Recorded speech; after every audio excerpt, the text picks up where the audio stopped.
আসসালামু আলাইকুম রহমতুল্লাহ। ইয়াজিদ বিন মুয়াবিয়ার বিরুদ্ধে যতগুলি অভিযোগ আছে তার মধ্যে একটি অভিযোগ হচ্ছে যে তিনি মদ পান করতেন, মাতাল হয়ে যেতেন এবং সালাত পরিত্যাগ করতেন। এই মর্মে যে কয়েকটা বর্ণনা আছে তার মধ্যে একটি বর্ণনা হচ্ছে, অনেকগুলি বর্ণনা আছে, আজকে একটি আলোচনা করব। ইমাম ইবনে জারির আত-তাবারি রহিমাহুল্লাহ, যিনি 310 হিজরিতে মারা গিয়েছেন, তিনি তারিখে তাবারিতে পঞ্চম খণ্ডে একটি রয়াত নিয়ে এসেছেন। রয়াতটি হচ্ছে যে মুনজির বিন জুবাইর রাদিয়াল্লাহু তাআলা আনহুর পুত্র মুনজির, তিনি কোথায় গিয়েছেন? তিনি এজিদের কাছে গিয়েছিলেন। তো আসার পরে তিনি মদিনাবাসীদেরকে, মক্কাবাসীদেরকে, মানে যারা মুসলমান ছিল তাদেরকে তিনি বললেন যে মদিনায় আসলেন তিনি, যে ফাআতা আহলাল মাদিনাতি, অতঃপর মুনজির বিন জুবাইর মদিনায় আসলেন। এরপরে ফাকানা ফিমান ইউহারিদুন্নাস আলা ইয়াজিদ, তিনি ওই সমস্ত ব্যক্তিদের অন্তর্ভুক্ত ছিলেন যারা লোকদেরকে ইয়াজিদের বিরুদ্ধে উস্কাচ্ছিলেন বা উস্কানি দিচ্ছেন বিদ্রোহের জন্য।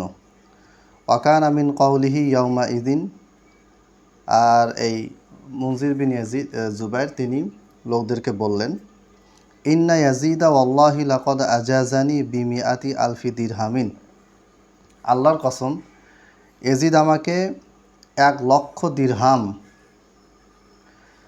বিমিআতি আলফি দিরহামিন, 1,00,000 দিরহাম আমাকে সাধিয়েছে, দিতে চেয়েছে। কেন? যেন আমি কি করি? তার সম্পর্কে মানুষকে কিছু না বলি, তথ্য না দেই। সেই তথ্যটা? সেই তথ্যটা আমি আপনাদেরকে বলেই দিচ্ছি, তোমাদেরকে আমি বলেই দিচ্ছি, যদিও সে আমাকে 1,00,000 দিরহাম ঘুষ হিসেবে দেওয়ার প্রস্তাব করেছিল। সেটা কি? সেটা হচ্ছে আল্লাহি, আল্লাহর কসম, ইন্নাহু লা ইয়াশরাবুল খামরা, নিশ্চয়ই সে মদ পান করত, ওয়া ইন্নাহু হাত্তা ইয়াদা আস-সালাহ, এবং সে সালাত পরিত্যাগ করত। তো এখানে ঘটনাটা হচ্ছে যে মুনজির বিন জুবাইর মদিনায় আসলেন। আসার পর তিনি বললেন যে আমাকে 1,00,000 দিরহাম সেধেছে ইয়াজিদ, যেন আমি তার ব্যাপারে সত্যটা না বলি, কিন্তু আল্লাহর কসম আমি সত্যটা বলে দিচ্ছি। আল্লাহর কসম সে মদ পান করতো, মাতাল হতো এবং সালাত ছেড়ে দিত। খুব ভালো কথা, মনে হচ্ছে যে একবারে সহিহ রয়াত, আবার আহলে সুন্নাহ ওয়াল জামাতের ইমামের কিতাবে আছে।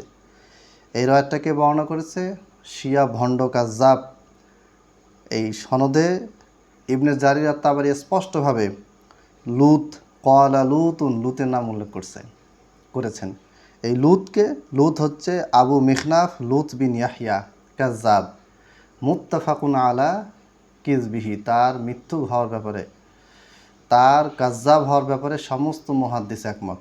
শিয়া ঐতিহাসিকরাও একমত যে সে কাজ্জাব ছিল, অনেক শিয়া লেখকও বলেছেন। তাহলে ইয়াজিদকে খারাপ প্রমাণ করার জন্য শেষমেশ আপনাদেরকে ইসলামের মহাদুশমন এই কাজ্জাব শিয়াদের কাছে যাওয়া লাগলো।